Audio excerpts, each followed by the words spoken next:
Today's video is brought to you by Surfshark. Hello and welcome to my channel. Rhino here.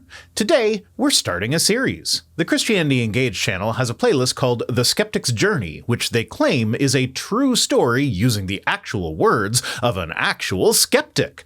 But that skeptic wants to remain anonymous. I know this individual personally, and the words used throughout this entire series are his exact words. For various reasons, our skeptic prefers anonymity, so we're using others to portray him. They totally exist, though. You just wouldn't know them. They live in Canada. Now, this story is undoubtedly going to be rather subjective in nature. If someone is convinced that a god exists because of the cosmological argument, for instance, I'm not really in any position to say, no, you weren't. But it is worth going through this sort of story, if for no other reason than to put on full display the kind of straw man of atheism that apologists like to present. Sure, they say it's a real person, and people are people, so even if it winds up being the most obvious and egregious version of an atheist strawman, it is still possible that it was a real person. But a lot of the arguments and talking points they have the atheist character say are more commonly found in Christian portrayals of atheism rather than in actual atheists. So let's put on our skeptical hat and take a look. But first, a word from our sponsor, Surfshark. Are you worried about privacy on the internet in this day and age? If not, you probably should be. And one of the most important tools in the privacy toolbox is Surfshark VPN. Surfshark VPN is a virtual private network which allows you to appear to be connected to the internet from any location where Surfshark has a server.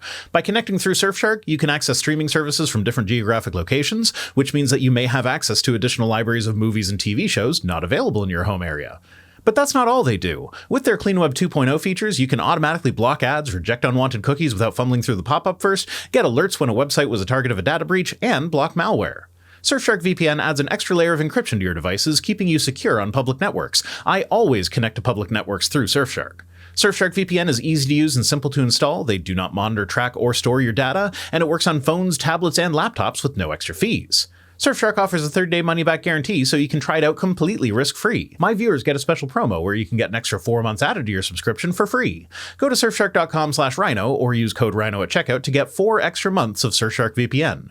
Again, that's surfshark.com/RHINO for 4 extra months for free. This is a limited time offer, so sign up today. And remember, by signing up for Surfshark VPN, you're helping to support my channel, so thank you.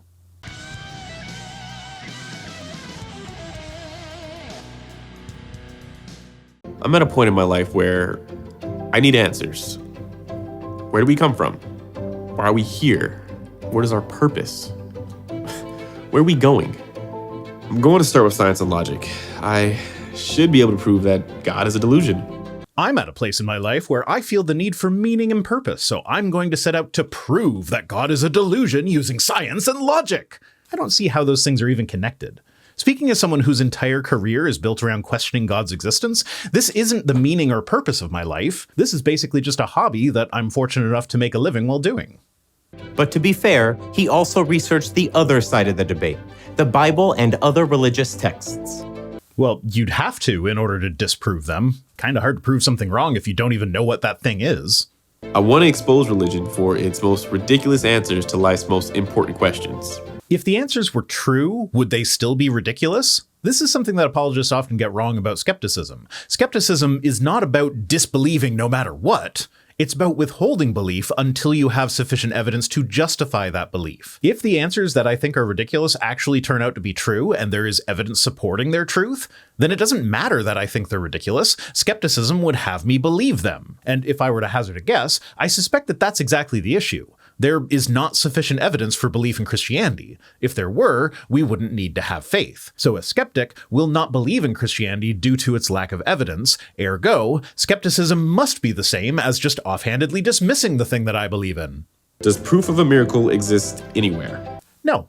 The best supported miracle claims are always underwhelming, and the most impressive ones are exclusively supported by eyewitness accounts. Want one with actual documentation? You get stuff like God making a woman's eyesight go from really, really bad to just bad. But if you want one that just relies on you believing based on a person essentially saying, "Trust me, bro," then you get resurrections, healings, the sun dancing in the sky, direct appearances of God and or angels, and so on.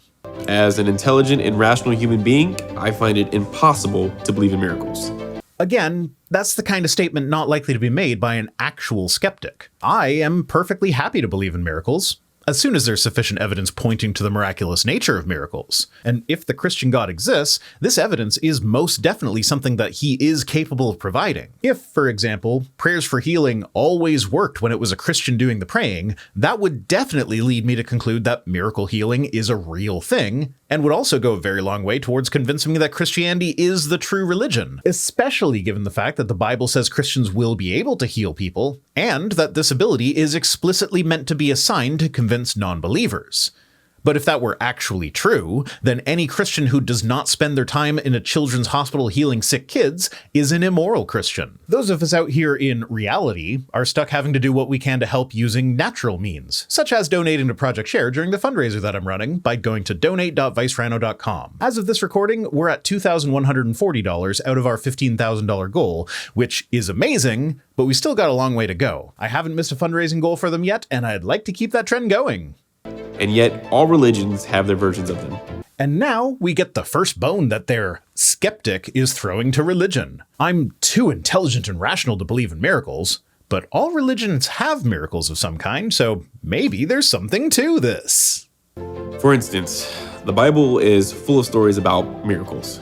Okay, this is so poorly written. You say that all religions have miracles, and then your for instance for that is the Bible has miracles? Like, obviously, all the religions that have miracles will have written accounts of those miracles. Though, honestly, I'm not sure why I would expect better from these guys. This is, after all, the same channel that, on a list of 10 reasons to believe in Jesus, included such things as people use Jesus' name as a swear word, and the calendar that predominantly Christian societies use is loosely based on an event in Christianity.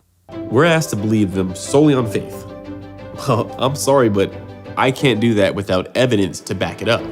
That is the first non-strawman thing he's said so far. Withhold belief until sufficient evidence to justify belief turns up. I tried reading the Bible once. I couldn't get past the first book, Genesis. Well, that's unfortunate, because while Genesis is actually one of the more interesting books and is therefore relatively easy to read compared to other books in the Bible, you don't get to most of the heinous and immoral shit that is found later on in the Bible. I mean, don't get me wrong, there is plenty of fucked up material in Genesis, but the donkey dicks and horse cum don't show up until Ezekiel, so you gotta keep reading if you want to get to the good stuff. It attempts to reveal how the world started, and it asks us to accept the mother of all miracles, creation itself, without any explanation as to how it all happened. It's not so much that it's asking us to accept the miracle of creation with no evidence. It's more that everything we have learned about how the universe got here contradicts the account in Genesis. For instance, Genesis says that the Earth was created before any of the stars.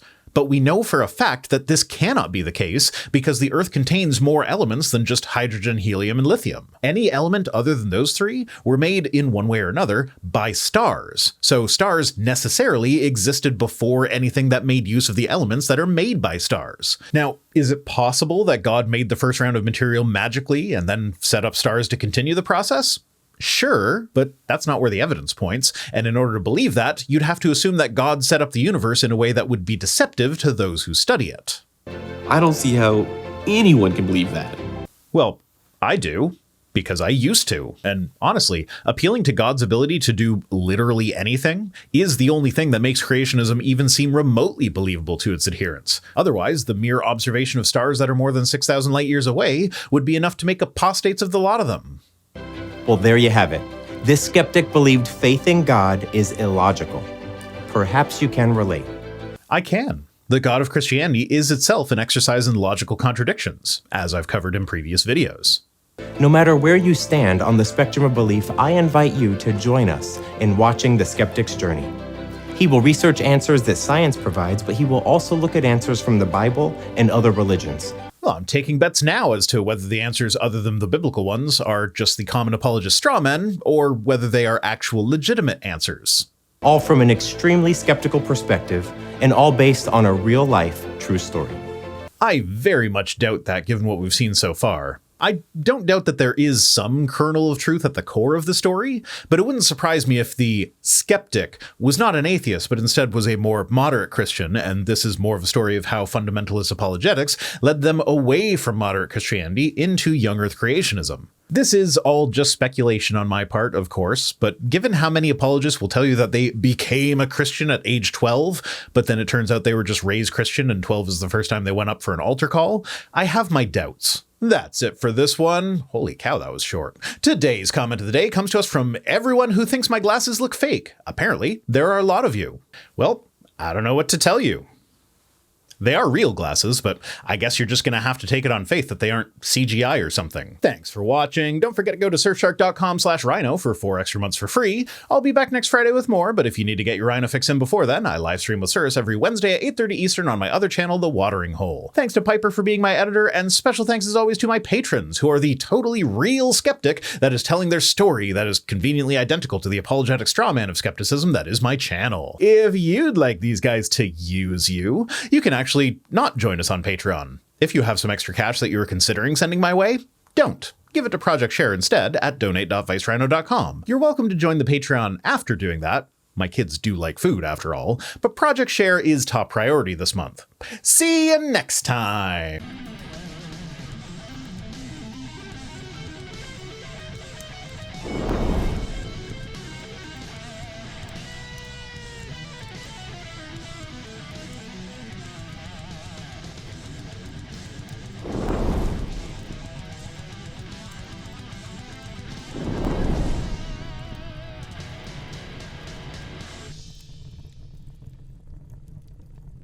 Yeah, you think so, Puddles?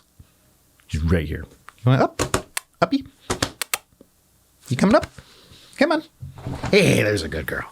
I'm wondering if my dislike of hats is not so much a sensory issue, is that I have a big fucking head. And so the elastics that are keeping things tight on your head are keeping it too tight on my head. So yeah, it's gotta keep my big atheist brain safe or whatever. Hi, who's a good girl? I see that tail wagging. You can't just lie in your bed. Or you can just stare at me and wag your tail. Just hard eye contact, tail wag. Like that's the same eye contact she does when she poops. I've got the clap and I'm sending it to you. I've got the clap and I'm giving it to you. I've got the clap and I'm giving it to you. Who's got the clap? We do, we do. I wasn't just singing that for the hell of it. That's a real song. You can find it on YouTube. It's by a band pretending to be the Wiggles, and it's amazing. Okay, dog, I'm done recording. You happy now?